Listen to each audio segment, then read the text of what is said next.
Hi, everyone. Welcome to Unplugged, Raising Resilience at Camp Alvernia in Centerport. My name is Ben. I'm the camp director, and I'm here with Badyr, the assistant director. We're going to be talking a little bit about what we do here at Camp Alvernia in terms of youth development in the modern world. Um, Folks definitely know me from seeing my name on the emails, but I want to make sure that they also meet the guy on the ground making a lot of the magic happen. Badyr, you want to tell a little bit about your background and some of your history here at camp? Yeah, absolutely, no problem. Background, I started here in 2002, so I've been here a long time. I started out as a activities counselor doing visual media. Can you imagine that? It's a long time ago. And then I became a group counselor for a number of years. Then I moved up to the JCCIT program that we had for a number of years. And then I believe in 2009, if I'm not mistaken, we had a conversation. You brought me on as assistant director. That's right. Here at Camp Alvernia. I also have an extensive background in education. I have a master's from Adelphi, and I've been teaching in New York City public schools for the last 14 years.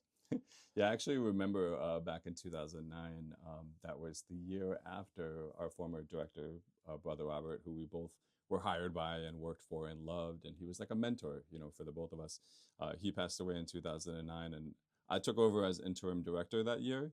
And I remember thinking when the Franciscan Brothers decided to hire me full-time, that I really needed a number two that I could trust and lean on. And Badyr was a person that I had worked with before. And I knew not only about his passion for camp and his expertise in youth development, but also about his integrity. And it's one of the reasons why I think we've worked so well together, despite both having such different personalities. It really helps. Yeah, I definitely agree. I mean, you definitely bring I know typically you're an introverted person, but I Sure. think you've definitely stepped out of that comfort zone and into the limelight. I've just watched you do so much and progress over the last not even last few years, last decade, and just done some amazing things. It's been a lot. We definitely have both different personalities. I'm very demonstrative and loud sometimes, but again, it all comes from a place of integrity. That's all I can tell you. Our partnership works because we complement each other. He's the yin, I'm the yang, or I'm the yin and you're the yang. It kind of works because we play off each other and we work well together. And not for nothing, we have a really big affinity for kids at camp. Yeah, absolutely. We both know that we have different personalities, but that contrast is exactly why the partnership works for the kids. I often talk about the importance of consistency and routine and creating emotional safety for campers. So what does that actually mean for a camper's daily experience? Well, especially now more than ever, even though we've been doing this for 20 years, I know that the anxiety for children and even for staff has started to increase. I'm sure that you've seen it, Badyr, even in school. And so it's funny because I remember when cell phones and social media were starting to come out, and for the first summer, I remember we were talking about having a MySpace policy way back when. Should we even do this? Should we? And I remember really puzzling through it and not really being sure what the impact all of this would have on children and youth development. And now, many, many years later, it feels like the screen, the allure of the screen has only grown stronger. And at one point I remember thinking, well, maybe it's going to impact the way that we run camp. Maybe it's very old fashioned to continue to say that we value a screen-free summer. But I feel like nowadays people are realizing that there's a very real impact through living life through the screen instead of in person. And parents and kids are really looking for a place where they can do what they're calling a digital detox. Basically a chance to just get away from the phones, the computers, the iPads, and get a chance to have real in-person experiences together with people again. That aligns super well with the Franciscan mission of this camp. The Franciscan Brothers of Brooklyn own and operate Camp Alvernia, and they've always been concerned about youth development and had a great appreciation and love for nature. And that's what Camp Alvernia was built to be and continues to be. And I'm really excited that, and I can say proudly that we're still as relevant as ever, if not more relevant now, than 100%. ever. Yes. I couldn't agree more. I do got to tell you, even from an educational standpoint, Obviously, I think we all know that the state law went into effect that no cell That's phones in right. schools, so that was a big thing. And every school decided to have a different kind of policy. But I think we've kind of been ahead of the curve in that sense that we were just like, yeah, nowhere, no technology camp. Doesn't mean we don't have Wi-Fi because things still need to work. But at the same time, just getting kids a chance to unplug and you could actually physically see it. Ben, I gotta tell you, like in the classroom, I see it every day. Kids like they tweak out, and I forgive me for using some slang there, but Yeah, yeah. they tweak out a little bit because they're so used to like always checking for notifications, always, oh, what's happening? The idea of FOMO is so big and prevalent right now that it's hard. The kids are legitimately stressed. Right. So creating an emotional safe space for them is the foundation. Yeah, and I feel like that's one of the things that's so important for youth development. We're both parents, Oh, yes, we are. and so we're wrestling with the same thing. You know, our kids are about to go into their double-digit age years, and the seeing that their friends are on devices all the time, and they're starting to ask about, you know, I want to be a YouTube influencer or whatever. Uh, it would have been unheard of, you know, for me, you know, growing up as a kid to think about living my life for literally an audience of the entire world during this crucial stages of identity formation. There's something really strange that happens when instead of authentically being able to pursue our identity formation and try things out with a little bit of space for failure, uh, versus now where you can just try things out and get immediate validation through likes and attention online, but it's not real. It causes a big amount of stress too. So Hmm. one thing that I have seen is because of this, that FOMO, that anxiety that's built up, they can't play without being stressed. I even think back to when we were kids and we played like Nintendo. Right. It was like, yes, there were days, don't get me wrong, Mario and a couple other games Sure. stressed me out a little bit, but it's just so much, it's so much more now than ever before. Right. And I feel like our parents probably stressed out about video games. And I remember a lot of sort of concern and anxiety in the media about video games are making our kids violent. And when TV came out, it was the same thing. You The know, idiot this is box. gonna, yeah, right. But we really do know and recognize. I mean, scientists and research has shown that social media and the ways that these apps are designed to engage and really take advantage of young minds and development is really different Mm, than any of these other forms of entertainment have been in the past. agree. Creating that consistent emotional safety is our foundation here, but we also want them to move their bodies, right? Badyr, so you bring the energy at camp. How do you take this safe environment that we have, but also use it to push kids into action out there on the fields? So I would at all stage starts with the preparation that's put in ahead of time. So activity counselors, even counselors have their input into things, and they set up the planning ahead of time so that there's an ease of entry, right? It's low stakes Right. entry, but high stakes reward on the back end. Um, I think moving, playing, sweating with a purpose is important, right? I mean, we have a shirt that says "Kids Need Dirt," which Yeah. I resonate with. I wish they had it in my size. Unfortunately, no. We'll get there. Um, but just, I mean, I've watched it year after year that I've come back here at Camp Alvernia, just watching the kids get out there. I watched a kid last summer. He dug a trench with a stick and had a ball. And they were like, let's see how big and wide we can make it. And I'm just like, uh-oh, we're going to have to pack that in later so nobody trips. But just being outside, getting dirty, talking with friends, having that opportunity to just play, right? Right. People like everything right now is kind of like it's made now. Like, oh, let's create this play date. Oh, let's create this Mhm. play date. When we grew up, it was organic, right? So I would say, oh, hey, Ben, can I see your toy? And you'd Right. be like, no, and I'll have to deal with it. Or vice versa. Or, hey, Ben, can we go play basketball? Are you down? You might be like, well, I don't play basketball. And I'm like, well, no worries, I'll show you. Let's go have fun. Right.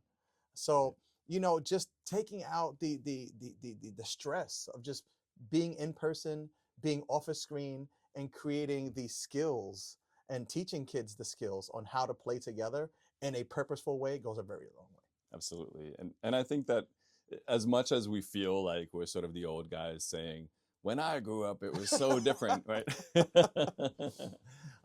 There really is a method, there really is a purpose to having that in-person growth and development, right? So the goals that we have in terms of youth development here at camp are beyond just screens are bad, in person is good, right?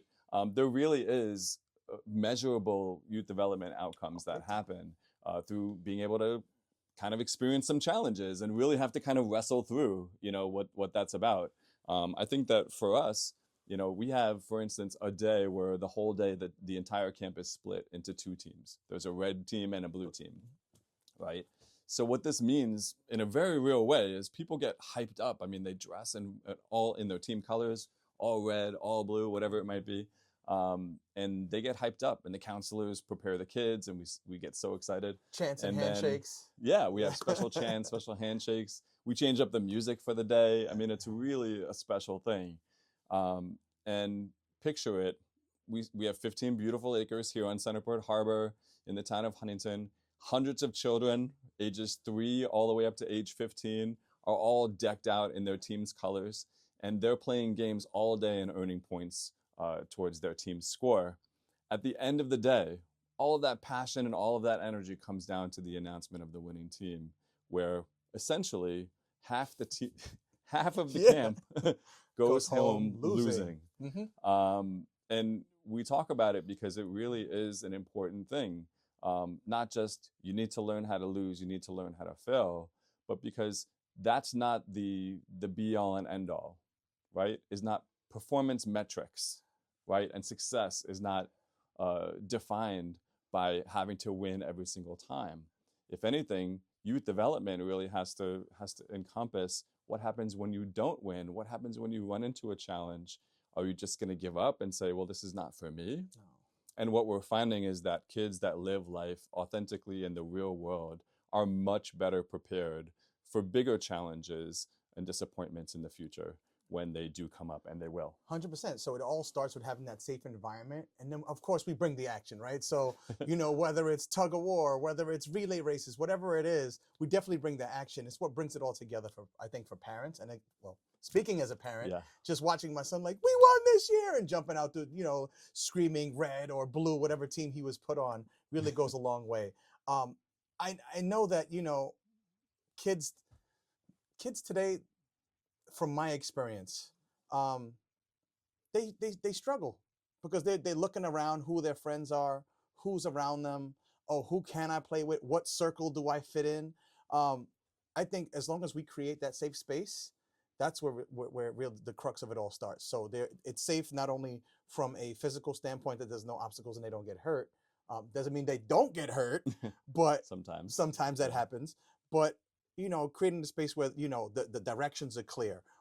Things have been thought all the way through from a cognitive level to say, okay, is this inclusive of everybody? Right? Even for people that may have slight special needs or anything like that, that it's not overstimulating, because I know those days can get to be a lot, but even so, it's for everybody. Everybody can participate in some kind of way. Yeah, so for us, I mean, it really comes down to our core philosophy, which is something that we call the Alvernian way. And it's something that 20 years ago, when I was working here as a counselor, before I was a director or assistant director, that was the motto, and we've continued it forward. Respect yourself, respect others, respect your environment. Yeah. And any staff person or any camper that comes through our doors and at camp knows what the Alvernian way is. We talk about it every day. It's something that the youngest camper at age 3 can understand. How do we treat each other? All right, we take care of each other. We look out for each other. We're polite, right? We use different language, obviously, with the little ones, right? We keep our hands to ourselves, right? I mean, look, Ben, I got to tell you. So, it's even plastered on our wall. So those who've ever picked up during our turnaround, dismissal process, it's literally plastered on the wall on our main building. But it turns into physical action. So from a, respected others, you're obviously going to make eye contact and make sure, like, hey, we're not going to do that, right? Right here, right? Right. Respecting yourself, obviously showing some kind of self-control and controlling yourself when things get hard, or being able to recognize, you know what, I'm stressed right now. I need to ask for help, or I need to just take a beat and just chill out for a little bit.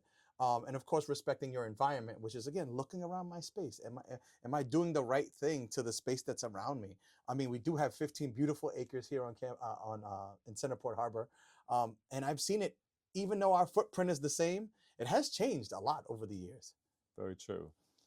So with all of that, I mean, it really comes down to the staff living and modeling and coaching the kids through those values every day. So we like to say that our staff are youth development professionals. Absolutely. Right. And so sometimes people think, well, who's watching, my kids at camp? Is it just a bunch of like immature, high schoolers or college kids that are, don't really care?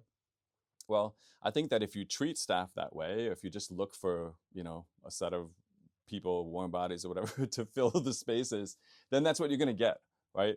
But what we do is we look for people that really do want to work with children. And we say that, right? In the hiring and the training, we say, this job is working with children. You might be looking for a job that's fun. You might want to be a lifeguard so that you could, twirl the whistle and wear sunglasses and get a tan. But this is not the place to do that. This is a place where you come if you want to work with children and you want to help them learn and grow. Because part of that, it means that we actually have to be tuned into their growth and development and treat ourselves as youth development professionals. Without question. And that starts whether you're a 16-year-old in our leadership training program and you're working alongside of the seasoned professionals, or if you're a late high school or early college, or if you're a teacher. We also hire a lot of teachers that work with the kids here. So what's nice is that any of the children that come to camp get the best of both worlds here. They get a safe and consistent environment, and they get leaders who will challenge them to grow.